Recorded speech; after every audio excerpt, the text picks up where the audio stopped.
Found a hidden folder on a friend's USB, Part 1. Found a hidden folder on a friend's USB.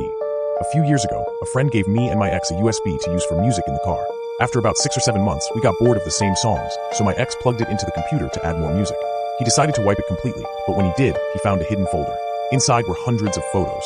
Photos of celebrities, news reporters, older women, and people labeled as Mum's friends.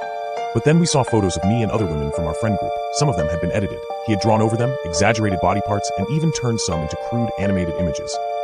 Find out what happens next in Part 2. Then we found another folder. This one was worse. It was filled with photos he had secretly taken, mostly of me. All without my knowledge. Some were normal at first glance. Photos of me sitting, talking, or on my phone. Some were of me bending over to pick something up, but others were invasive.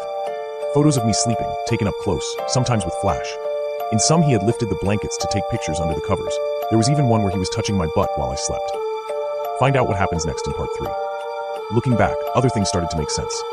One night after going out, my purse went missing from my car and was never found.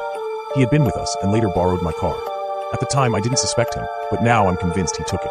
Another time, I was in the shower while he was at the house. I heard noises outside the window, like someone moving through the bushes. I ignored it at the time, but now I believe he may have been trying to spy on me. Find out what happens next in Part 4.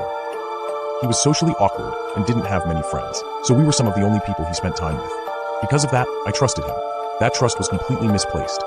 When we found everything, we told some of our friends, including the women whose photos were on the USB. He later sent a message apologizing. He said he had been lonely and hadn't been with anyone in years, but admitted that didn't excuse what he did. What made it worse was my ex didn't seem to take it very seriously. Find out what happens next in Part 5.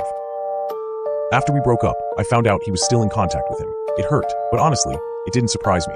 To this day, I don't know if anything was found on his devices during an unrelated police incident. I never got any answers. The whole experience completely broke my trust in him and made me question my judgment of people. Follow for more horror stories.